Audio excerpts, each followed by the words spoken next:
കേരളം കണ്ട ഏറ്റവും മഹാനായ മുഖ്യമന്ത്രിയായ ഉമ്മൻചാണ്ടിയുടെ ജീവിതകാലത്തെയും ഭരണ നേട്ടങ്ങളുമാണ് ഇന്നത്തെ ഈ വീഡിയോയിൽ നോക്കാനായി പോകുന്നത്. 1943 കോട്ടയം ജില്ലയിലെ കുമരകത്ത് വേമ്പനാട്ട് കായലിൻ്റെ തീരത്തുള്ള ഒരു ചെറിയ ഗ്രാമത്തിൽ ഉമ്മൻചാണ്ടി ജനിച്ചു. അച്ഛൻ കെ.ഒ. ചാണ്ടിയും അമ്മ ബേബിയും അദ്ദേഹത്തിന് ആത്മാർത്ഥതയും വിശ്വാസവുമാണ് പകർന്നു നൽകിയത്. ബാല്യകാലം മുതൽ തന്നെ പുതുപ്പള്ളിയിലായിരുന്നു ഉമ്മൻചാണ്ടി കളിച്ചു വളർന്നത്. പച്ചപ്പും കായലും നിറഞ്ഞ കനിവും സമാധാനവും നിറഞ്ഞ ഒരു നാടായിരുന്നു പുതുപ്പള്ളി സെൻറ് ജോർജ് ഹൈസ്കൂളിൽ പഠിക്കുമ്പോൾ ഉമ്മൻചാണ്ടിക്ക് രാഷ്ട്രീയത്തിൽ താല്പര്യം തോന്നി തുടങ്ങി. KSUവിലൂടെയാണ് ആദ്യമായി രാഷ്ട്രീയത്തിലേക്ക് കടന്നത്. വിദ്യാർത്ഥി നേതാവായി പ്രവർത്തിച്ചപ്പോൾ തന്നെ അദ്ദേഹത്തിൻ്റെ തന്ത്രശക്തിയും ജനങ്ങളോടുള്ള അടുപ്പവും വ്യക്തമാക്കിയിരുന്നു. കോളേജിൽ പഠിക്കുമ്പോൾ അദ്ദേഹം യൂത്ത് കോൺഗ്രസിൻ്റെ സംസ്ഥാന പ്രസിഡന്റായി. രാഷ്ട്രീയത്തിൽ തിളങ്ങാൻ തുടങ്ങിയ ആ കാലം അദ്ദേഹത്തിൻ്റെ ആത്മാർത്ഥതയും പ്രവർത്തന ശൈലിയുമാണ് ജനങ്ങളെ ആകർഷിച്ചത്. 1970 പുതുപ്പള്ളി മണ്ഡലത്തിൽ നിന്ന് നിയമസഭയിലേക്ക് ആദ്യമായി തിരഞ്ഞെടുക്കപ്പെട്ടപ്പോൾ ആ ഗ്രാമം മാത്രമല്ല, കേരളം മുഴുവൻ അദ്ദേഹത്തെ ശ്രദ്ധിച്ചു.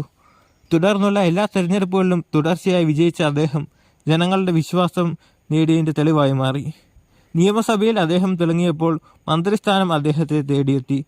1977 തൊഴിൽ വകുപ്പ് മന്ത്രി, 1981 ആഭ്യന്തര വകുപ്പ് മന്ത്രി, 1991 ധനകാര്യ വകുപ്പ് എന്നിവയെല്ലാം അദ്ദേഹം കൈകാര്യം ചെയ്തു.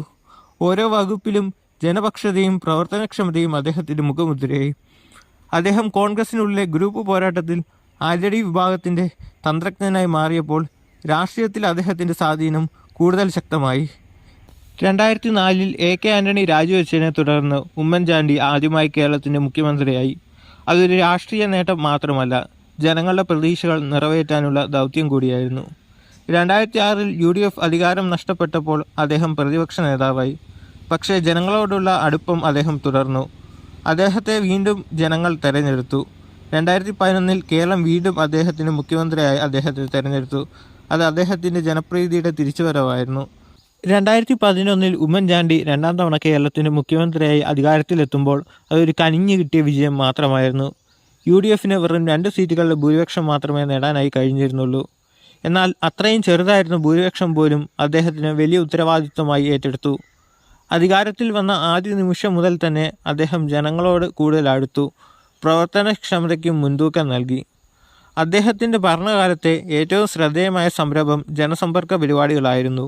സംസ്ഥാനമാകെ യാത്ര ചെയ്ത് ആയിരക്കണക്കിന് പരാതികൾ നേരിട്ട് കേൾക്കുകയും പലതും തൽക്ഷണത്തിൽ പരിഹരിക്കുകയും ചെയ്തു. ഈ പരിപാടികൾ അദ്ദേഹത്തെ ജനങ്ങളുടെ മുഖ്യമന്ത്രിയാക്കി എന്ന വിശേഷണത്തിന് അർഹനാക്കി. 2013 United Nations public service award ലഭിച്ചത് ഈ ജനസേവന മാതൃകയുടെ അന്താരാഷ്ട്ര അംഗീകാരമായിരുന്നു. വികസന രംഗത്തും അദ്ദേഹം നിരവധി പദ്ധതികൾ നടപ്പാക്കി. എമർജിംഗ് കേരള സമ്മിറ്റ് 2012 ആഗോള നിക്ഷേപ സമ്മേളനം കേരളത്തെ ആഗോള നിക്ഷേപ ഭൂപടത്തിൽ ഉൾപ്പെടുത്താൻ ശ്രമിച്ചു. പാതാ വികസനം, IT പാർക്കുകൾ, വിനോദസഞ്ചാര കേന്ദ്രങ്ങൾ, പുനരധിവാസ പദ്ധതികൾ, പെൻഷൻ പദ്ധതികൾ, പിന്നാക്ക വിഭാഗങ്ങൾക്കായുള്ള ക്ഷേമ നടപടികൾ ഇവയെല്ലാം അദ്ദേഹത്തിൻ്റെ ഭരണകാലത്ത് മുൻതൂക്കം ലഭിച്ചു. അധികാരത്തിൽ വന്നപ്പോൾ ഉമ്മൻചാണ്ടിക്ക് മുമ്പിൽ വെല്ലുവിളികൾ ഉണ്ടായിരുന്നു. പക്ഷേ അദ്ദേഹം മുദ്രാവാക്യവുമായി മുമ്പോട്ട് പോയി.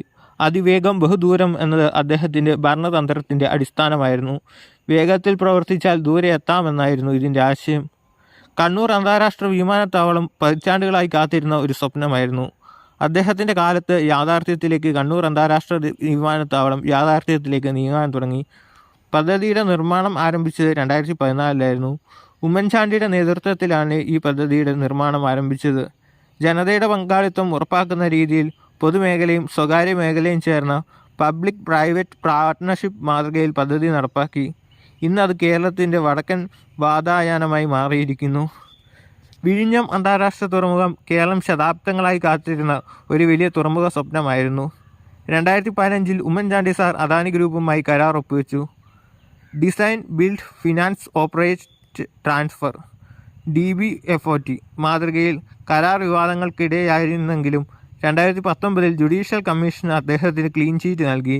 ഇന്ന് ആ തുറമുഖം ഇന്ത്യയുടെ സമുദ്ര വാണിജ്യ ഭൂപടത്തിൽ ഒരു പ്രധാന കേന്ദ്രമായി മാറുകയാണ്.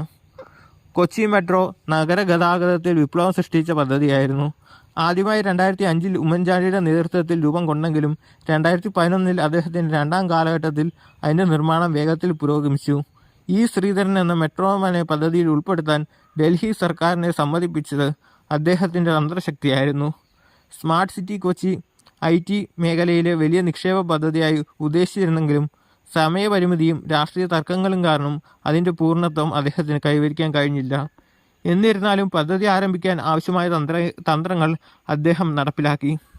Kasaragod medical college, palliative care പദ്ധതികൾ, പുനരധിവാസ പദ്ധതികൾ, പെൻഷൻ വിപുലീകരണം, കുടുംബശ്രീയുടെ വ്യാപനം, വ്യവസായ മേഖലയിൽ നിക്ഷേപ ആകർഷണം ഇവയെല്ലാം അദ്ദേഹത്തിൻ്റെ ഭരണത്തിൽ ശക്തമായി നടപ്പിലായി. അദ്ദേഹത്തിൻ്റെ ഭരണകാലം വിവാദങ്ങളില്ലാത്തതായിരുന്നില്ല.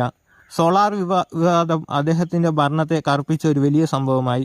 മാധ്യമങ്ങളും പ്രതിപക്ഷവും ശക്തമായി വിമർശിച്ചെങ്കിലും അദ്ദേഹം ജുഡീഷ്യൽ കമ്മീഷന് മുമ്പിൽ ഹാജരായി തൻ്റെ നിലപാട് വ്യക്തമായി വിശദീകരിച്ചു. അദ്ദേഹത്തിൻ്റെ ഭരണശൈലി ആത്മാർത്ഥവും ജനകീയവുമായിരുന്നു. രാത്രി വൈകിയും പ്രവർത്തിക്കുകയും ഓരോ പ്രശ്നത്തിനും വ്യക്തിപരമായി ഇടപെടുകയും ചെയ്ത അദ്ദേഹം ഉറങ്ങാത്ത മുഖ്യമന്ത്രി എന്ന വിശേഷണത്തിന് അർഹനായി. 2016 അധികാരത്തിൽ നിന്ന് വിട്ടുനിൽക്കുമ്പോഴും അദ്ദേഹത്തിൻ്റെ ജനപ്രീതി നിലനിന്നിരുന്നു. കേരളത്തിൽ പൂർണ്ണകാലം, അതായത് 5 വർഷം പൂർത്തിയാക്കിയ രണ്ടാമത്തെ കോൺഗ്രസ് മുഖ്യമന്ത്രിയായിരുന്നു അദ്ദേഹം. അദ്ദേഹത്തിൻ്റെ ജീവിതം അധികാരത്തിൽ എത്തിയ ശേഷം ഒരു ജനതയുടെ ഹൃദയത്തിൽ ഇടം നേടിയ നേതാവിൻ്റെ വ്യക്തമായ രൂപം കാണിച്ചു തരുന്നതായിരുന്നു. 2016 മുഖ്യമന്ത്രി സ്ഥാനത്ത് നിന്ന് പിന്മാറിയ ശേഷം അദ്ദേഹം കേരള നിയമസഭയിൽ പുതുപ്പള്ളി മണ്ഡലത്തിൽ നിന്നുള്ള MLA ആയി തുടർന്നു. 2018 ഇന്ത്യൻ നാഷണൽ കോൺഗ്രസിൻ്റെ ആന്ധ്രാപ്രദേശ് ചുമതലയുള്ള AICC ജനറൽ സെക്രട്ടറിയായി നിയമിതനായി. പാർട്ടിയുടെ പ്രവർത്തന രീതിയിൽ സമാധാനപരമായ ഇടപെടലുകൾ, തർക്കപരിഹാരങ്ങൾ എന്നിവയിലൂടെ അദ്ദേഹം ദേശീയ തലത്തിൽ തൻ്റെ രാഷ്ട്രീയ പ്രഭാവം നിലനിർത്തി. 2020 അദ്ദേഹം ക്യാൻസർ രോഗം ബാധിച്ച് ചികിത്സയിലായിരുന്നു. 2023 ജൂലൈ 18 ബംഗളൂരുവിലെ ചിന്മയ മിഷൻ ആശുപത്രിയിൽ ചികിത്സയിലിരിക്കെ അദ്ദേഹം അന്തരിച്ചു. അദ്ദേഹത്തിൻ്റെ മരണവാർത്ത കേരളത്തിൽ വലിയ ദുഃഖമുണർത്തുകയും രാഷ്ട്രീയ സാമൂഹിക രംഗത്തെ നിരവധി വ്യക്തികൾ അദ്ദേഹത്തെ അനുസ്മരിക്കുകയും ചെയ്തു.